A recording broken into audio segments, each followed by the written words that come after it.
हार्दिक पांड्या एक plastic captain है। जी हाँ, प्लास्टिक कैप्टन वर्ड यूज़ किया गया है हार्दिक पांड्या के लिए। आईपीएल में हार्दिक का परफॉर्मेंस भी खराब है।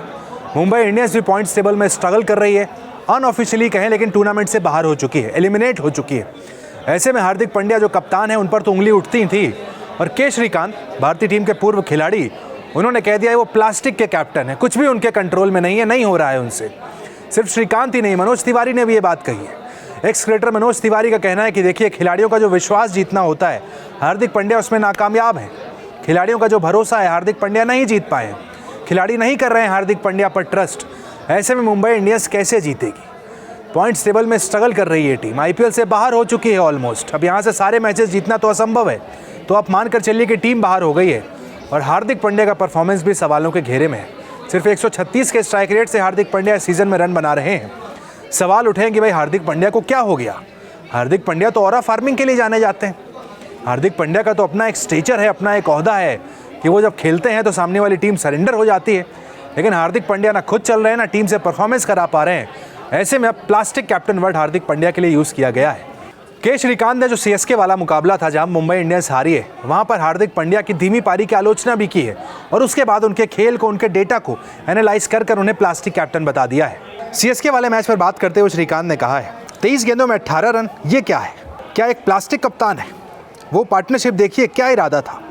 हार्दिक पांड्या क्या करने की कोशिश कर रहे थे? अगर आप मिडिल ओवर्स में डॉट गेंदों की संख्या देखें तो स्पष्ट है, कोई उचित गणना या खेल की समझ नहीं थी।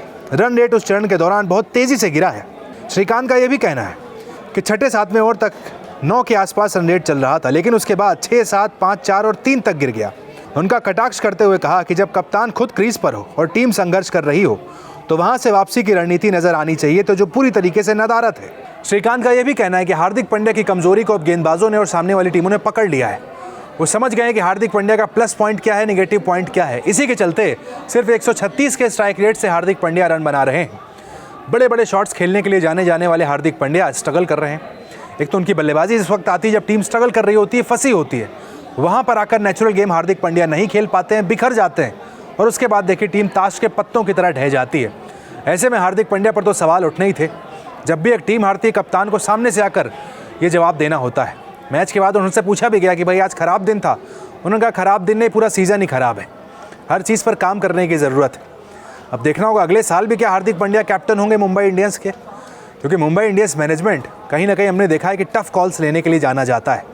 फिर वो रिकी पॉन्टिंग को हटाकर रोहित शर्मा को कैप्टन बना देना हो, world cup winning captain Rohit Sharma को हटाकर हार्दिक पांड्या को कप्तानी दे देनी हो, कई सारे ऐसे टफ कॉल्स हैं जो वहाँ पर मुंबई इंडियंस मैनेजमेंट ले चुका है। ऐसे में हार्दिक पांड्या जो कि स्ट्रगल कर रहे हैं, खुद का फॉर्म नहीं चल रहा है, लीडरशिप उनसे हो नहीं रही है। ऐसे में आईपीएल 2027 जो होगा, फिर एक बार वो हार्दिक पांड्या के साथ आएंगे, या फिर अब समय आ गया है कि एक नए कप्तान की तरफ मुंबई इंडियंस बढ़े। काफ़ी ज़ोरों शोरों से हार्दिक पांड्या को मुंबई इंडियंस में लाया गया था, कप्तान बनाकर लाया गया, रोहित शर्मा को सैक कर दिया गया, हार्दिक आए एज अ कैप्टन आए, लेकिन जिस सीज़न में आए 2024 में, उस सीज़न में सबसे नीचे मुंबई इंडियंस की टीम चली गई। 2025 में प्लेऑफ तक पहुँचे, संघर्ष अच्छा किया, लेकिन प्लेऑफ से बाहर हो गए। 2026 में प्लेऑफ की कोई संभावना नहीं दिख रही है, यानी बैक टू बैक तीसरा सीज़न हो जाएगा जब हार्दिक पांड्या अपनी कप्तानी से इंप्रेस नहीं कर पाए हैं। ऐसे में जो टफ कॉल्स लेने की बात कही जा रही है वो ऑलरेडी शुरू हो गई है।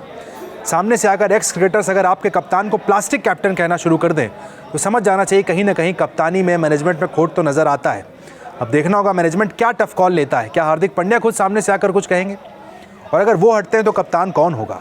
सूर्य कुमार यादव ऑलरेडी फॉर्म में नहीं है, तो उनको कप्तानी के रेस से आपको हटाना होगा। बेशक वो हिंदुस्तान के कप्तान है, लेकिन खुद उनका बल्ला नहीं चल रहा है, प्लेइंग 11 में जगह डिजर्व नहीं करते हैं। रोहित शर्मा की तरफ आप नहीं देखना चाहेंगे फिर से एक बार, इंजर्ड हैं, पता नहीं कितने सीज़न और खेलें, 1 से 2 या सीज़न। हार्दिक पांड्या के बाद रोहित शर्मा विकल्प फिर से नहीं हो सकते। ऐसे में अब आपको किसी नए कप्तान की तरफ देखना होगा। तिलक वर्मा एक नाम सामने नज़र आता है, लेकिन अब देखना होगा कि क्या मैनेजमेंट वाकई उनके ऊपर ट्रस्ट करता है, या फिर कहेगा कि हार्दिक पांड्या को 1 सीज़न और मिलना चाहिए। वैसे कमेंट सेक्शन में आप भी अपना ओपिनियन दे सकते हैं कि आपको क्या लगता है, हार्दिक पांड्या को 1 और सीज़न या फिर मुंबई इंडियंस को कप्तान बदलने का वक्त आ गया है।